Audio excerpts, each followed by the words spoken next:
Well, welcome to the Full Cup Founder Masterclass. If you are a wellness founder, you are in the right place. Welcome. My name is Jadine. I'm also known as the breathing teacher. I wanted to give you a little background about who I am. I am a daughter, a big sister, and a lifelong learner coming to you by way of New York City, which is where I'm from. My mother is Puerto Rican and my father is Egyptian. If you want to know where two people like that meet, Queens, New York. I have been a special educator for the past 13 years, serving in schools, across the country, hospitals, international retreats, and local workshops. And these are some photos of my old students supporting the hospitals with mindful yoga for nurses, and then supporting district coaches in their social emotional learning. I initially started the breathing teacher to support educators with breathwork, emotional regulation, and mindfulness practices to build more connected and empowered communities. And then in 2021, I started coaching business owners with the skills I've learned mixed with nervous system regulation practices. So, what makes the work that I do really special and unique is that we're not just doing business strategy, but we're not leaving ourselves behind and we're incorporating those wellness practices so that you don't burn out as you're building your dream thriving business. What I want you to leave here with today would be 3 skills to support you in building your business um, and supporting your wellness as well. So, we're going to go through a welcoming ritual, a check in, and then we are going to do something called the brain gym. The second part is the business and sustainability piece, where you're going to find systems that create ease and optimistic closure, will be how we end our time. So, first, soft belly breath, we're just going to do 3 breaths right here. And your belly is a place that can be subconsciously clenched throughout the day. And so, what we really want to do with soft belly breath is we want to breathe in and feel the belly rise. And then we want to breathe out through the nose and feel that belly contract. So we're going to take 3 nice soft belly breaths. Many of us are shallow breathers, and so we're breathing just into this upper cavity. We want to incorporate breathing in the whole belly and diaphragm. So let's take 3 nice soft belly breaths.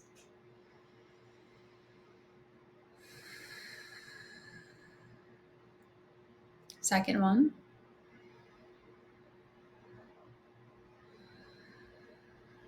And final breath.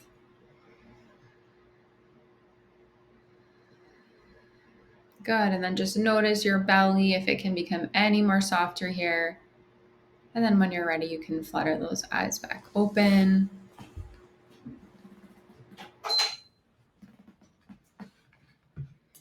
So, what I'd like you to think about is, what is your relationship with wellness? Would you say that your relationship is complicated? Are you in a relationship with your wellness right now?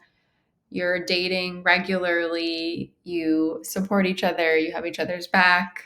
Are you single, or maybe you're separated from your wellness? So just take a moment. Maybe if you have your notebook, you can jot some notes down as to why you think you are where you are with your wellness. I would say for me right now, we're in a relationship. It's taken me a while to get to this point, but I can tell when I'm neglecting my wellness, and I have tried to build in daily things like my breath work, my skincare routine, making myself something nourishing to cook. For example, those are the things that are kind of my non-negotiables, and I can visibly tell when something is off and when I'm neglecting myself. And so that's what we really want to think about. How are we creating this consistency for our wellness practices? And where do these two intersect with your business? Basically, your nervous system regulation directly leads into your success as a wellness founder. We cannot pour from an empty cup and lose sight of our own needs, values, and boundaries. When we think about emotional fitness, we are thinking about our own thoughts, motivations, and behaviors, and then whether we're aware of them or not. 3 things are super, super helpful to help us get there: consistency, predictability, and then those practices. Just like we would go into the gym, if you're looking to build your biceps, you're going to do bicep curls. If you're wanting to build your leg strength, back strength, you're going to squat, right? So the same process goes for supporting our own well-being. And just like our bodies, our minds also need rest, exercise, and fitness training. Okay, so I want to pause here. A little trivia question. There are 3 current things that our brains cannot handle. If you think you know what they are, take a moment. You can pause the recording and see if you can answer them. But there are 3 things that are super dysregulating for us. And if you want to grab your workbook, which was in the PDF file below this recording, this is the first thing you'll see on your workbook. And you can go ahead and fill in. The first thing is unpredictability. Our brains love when we can be predictable. If a plan changes out of nowhere or something goes awry, it can be super dysregulating for us, especially if we really had our heart set on that. So thinking about creating more consistency and predictability is a way we can be preventative about our burnout. The second thing is isolation. We are actually feeling beings who think we are wired for connection. And this has always been a priority for me in my business. It's one of my consistent core values over the past 5, almost 6 years, is to build that community because of how important it is for our own wellness. And then finally, restraint. So it's really important to be able to complete a stress cycle. We are actually wired to bounce back from stress. So stress isn't the issue. The issue is when we experience stress chronically and we're not able to complete that stress cycle and we don't get regulated. So it is not stress that is bad, but it is staying in that chronic fight or flight state and never coming out of it to safety and social engagement. So we're going to take some time now to think about what your language of adversity is. And this is time for you to workshop. And so instead of just chugging along with the audio, I am going to ask you to pause and really take time in your workbook to answer these questions. How do you handle rough situations? And there's a couple of ways. Shut down or freeze could be a way that you dissociate, you disconnect, or give up. Fighting or flight could be another option. That would be yell, aggression, running away, avoiding, or dismissing. And then the final one is the fawn response. The fawn response is basically you please others and you abandon your own needs. So you're putting the needs of others before yourself. So go ahead and pause the video and take some time to identify how it is that you handle adversity and tough times.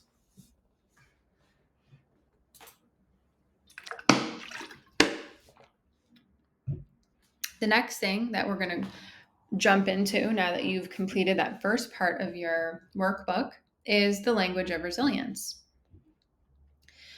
The language of resilience is how do you bounce back from difficulty? How do you recover? Some ideas that might fit you are that you are a person that needs solitude. You are a person that needs to be left alone to recharge your batteries. Perhaps you are a person who needs some kind of a sensory item. Sensory item could be something that creates a sense of pressure or heat. For me right now, my sensory item that I have is my little weighted neck band. Not only do I get to heat it in the microwave, and it also creates a feeling of pressure. So sometimes if I'm feeling neck tension, I'll wrap it around my neck here. And sometimes I'll place it on my belly. And it just provides that feeling of pressure and lets gravity kind of do its thing way down. Other examples could be movement. So maybe that's your yoga practice, your qigong, anything where you're dancing, shaking your body could be a way to help you recover and bounce back. And then smell. And then, of course, communion or connection, right? Like we are totally wired to connect with other people. We are constantly trying to find our niche, our place that we belong. And so, if that's helpful for you, go ahead and pause the video and write down, how do you recover? And that's basically what this is asking you. What's your language of adversity? How do you bounce back? And then how are your relationships impacted? So go ahead and take a moment here to pause and complete those. So, a couple of key points here for now that you have this understanding of where you are. We're going to talk about feeling. Feeling is something that I think we're not trained or explicitly taught to do, but it is basically about cultivating language that gives us more power to understand both basic and complex emotions. And we also have to understand that at some point the work becomes physical. And so we do end up feeling these emotions in the body. And at that point, they become sensations. That's when we have a physiological response. And it's also really important to remember that the nature of emotion is that they're fleeting. And the more we're able to sit with our emotions and acknowledge what they are, the more they're going to have that time to shine and be seen so that they can then, do their thing, stay as long as they need to stay, and then you make room for the next emotion. This is one of my favorite emotion charts. It comes from a therapist, Lindsay Brahman, and it is an emotion sensation wheel. And so you'll see that our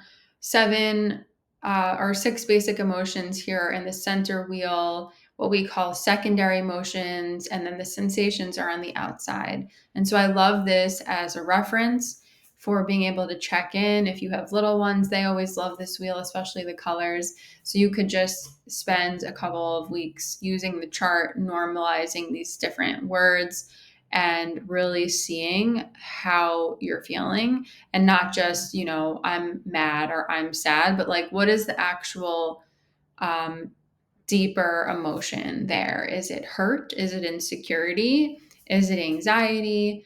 And so just really using the wheel that way. Okay, the next thing we're going to be talking about here is validating emotions. So it's really important when we think about validation to tune in, acknowledge, and accept another person's and our own feelings, even if those are uncomfortable and unpleasant to process. If somebody is telling us that they are feeling an emotion and maybe we're the one that is creating an experience for that person, it is our job to listen, to understand. And it is also our job to offer compassion and loving kindness. None of these processes involve judgment, shaming, guilting, ignoring, wishing it were different, rejecting this person, or belittling. And here's the major key with this slide. Our ability to do that for other people is informed by our ability to validate our own emotional experience. I'm going to say that one more time. Our ability to validate the emotions of others is determined by your ability to validate your own emotional experience. Are you compassionate with yourself when you're going through a rough time? Do you listen to your own body to understand yourself? Do you guilt yourself? Do you shame yourself? And I used to be the queen of shame. I used to not be able to sit with discomfort. I didn't want to be the person that was causing harm, or I didn't felt like I had too much to be grateful for, to be feeling, sad or upset or whatever it was. The more we invalidate our own experience, the deeper we end up staying in that emotion. So that was really illuminating for me. I want to talk about a couple of ways to really validate emotion.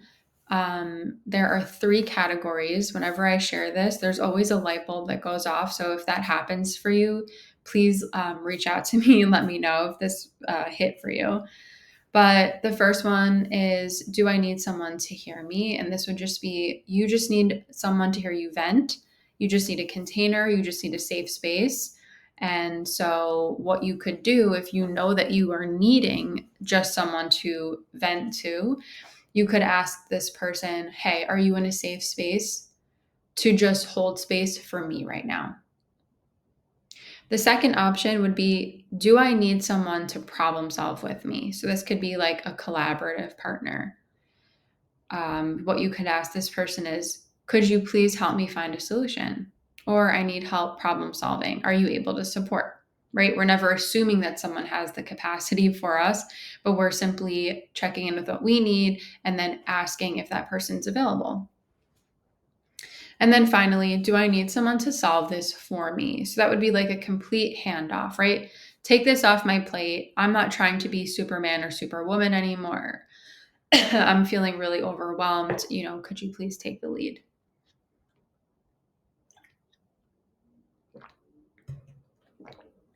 So just taking a moment to pause and thinking about where you typically fall in terms of validating emotions. And what do you typically need when you're experiencing something that is challenging or difficult? And then are you able to advocate for yourself and what you need? And then are you able to be that person for other people? And you can go ahead and fill that out in your workbook. And we are now at the business sustainability piece of the presentation. So, when we say what is business sustainability, basically, this is the ability of a business to continue its operations successfully over a long term. It involves practices and strategies that focus on creating value, right? And that focus on creating value not only for this day, this week, but for 5 years down the line, 10 years down the line, building a sustainable business. And so I'm thinking about one of the mentees that worked with me. She was a potter and she had her own company. And basically, she was in a place of severe burnout, wasn't being compensated to the level that she felt that she should have been, wasn't sleeping, wasn't taking care of herself. The business was all encompassing. And after taking the Be Well Slay Your Business program, she was able to really firm up her boundaries. She was able to advocate what she needed. She actually received a bonus that was larger than the cost of the program itself, just by reaching out and sending an email. And she also started taking care of herself and started making that a priority in her business. And so when we're talking about business sustainability, we're talking about long-term success, building a business that is grounded and regulated in vision. So knowing your values. So because if we don't know our values, then our values become really murky and we can be easily swayed. Somebody's going to drop an offer or drop a program and we're going to be like, oh, I need to be doing that. But why? Does it align with your values? Is this what your audience is actually needing? And so getting clear on who we're serving, why we're serving them, and then resilience and future proofing the business. One of my favorite ways to do this and to teach on is what I like to call systems and automations. If you're watching this masterclass, you went through an automation. You went through a process that didn't involve me having to do anything. You saw my Instagram page. You saw that I was offering a free full cut masterclass, um, and you signed up for it. And then what happened is the masterclass was emailed to you. And so now you are on my email list. You get to start learning about the work that I do, who I'm serving. You'll get a weekly touch point with me, plus more. And you also are getting value through this free training. So setting up these systems and automations in our businesses that work for us so that we can do the things that we want to do. We don't have to be tied to our business, but we can still welcome in customers when they're ready. So when we think about an automation, I want to ask you if 100 new clients wanted to come to you today, right? They wanted to sign up for what you're offering today. Would you have the tools to support them? If the answer is no, then maybe you're going to want to really think about what are your automations and systems and back end processes in place that really allow for a smooth customer experience. When we think about something that's automated, it means that it achieves an outcome with minimal effort from you, the human. So, a couple of ways that I like to use this are if I have a new follower who comes to me, I have already saved replies in my direct messages. And so sometimes I'll just pop one of those into the chat and welcome them into the world and offer, if they need anything or have any questions. Other things that you can do would be to use an email template, right? Like if you have a new program that's dropping, you can use a pre-made email template instead of starting from scratch. And then some other processes that I use would be the course portal. And so, in order for you to access the Masterclass, you had to sign up for a Learn Worlds account, which pulls you into the world of breath school. So, you're able to see all of the courses I offer. You're able to access the free courses as well.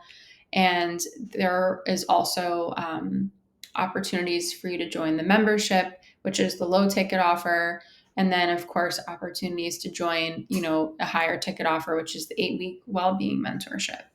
So there are lots of entry points for you to access my teachings for free. And then if you are starting to feel more invested, like you want to deepen, then you're going to see the breathwork membership. Then you're going to see one of my course offerings. Then you're going to see one-on-one mentorship. So giving your customers a journey to flow through and building that continuity.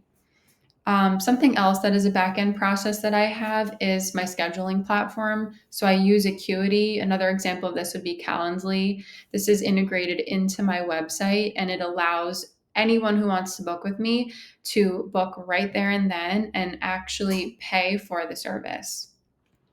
This is really important. Some students that I've worked with have brought this up that they've had someone book with them. It didn't require payment. And then they're going back and forth to try to get the payment. Absolutely not. Like we are here charging what we are valued. We have put in hundreds, thousands of dollars into our own training, into the own work of repatterning our own nervous systems. And so it is so important to honor that and to honor your pricing. You, at the end of the day, are running a business, right? You're not going to go into CVS and grab a piece of gum and then decide to pay for it a week later or decide you don't have money to pay for it. You would need to purchase that in order to leave with that good, right? So it's the same way to look at your business. And we just want to think about how do we just automate repetitive tasks as much as we can with as little intervention from us so that our time and resources can be used for serving our clients. So if you are looking for any specific support with wellness coaching, with your wellness business, I am here to answer questions. Please, please, please send me a response about this workshop. Let me know how it's landing for you. What questions is it bringing up? Feel free to send that via email or DM me. And then I just want to share a couple of examples of some of my past students who have come forward with their business coaching. This one student said, "Be Well and Slay Your Business was such a great decision. And the course reminded me to reevaluate my values and keep them as a guidepost. It also showed me to connect with other like-minded business owners in a safe and supportive container where we learned from each other and cheered each other on.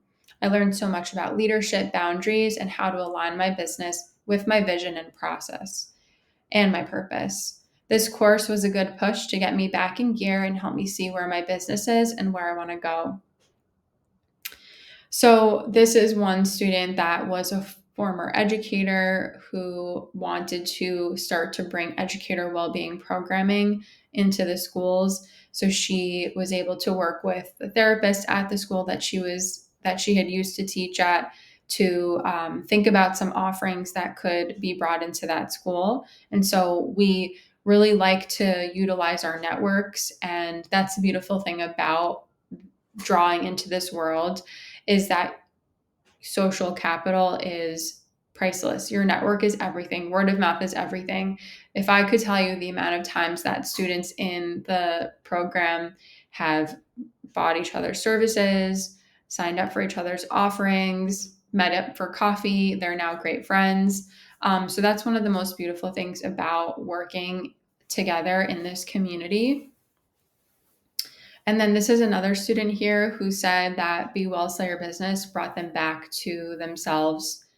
And from the beginning, it felt different than any business building approach. I feel grounded in my own values, embodied in my unique medicine, and empowered to break through many of my fear patterns.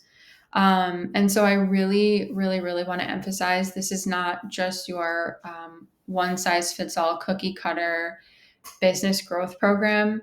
I recently spent 6K on a program that didn't have any touch point, that didn't have any like one on one component where the mentor was looking at any of my work.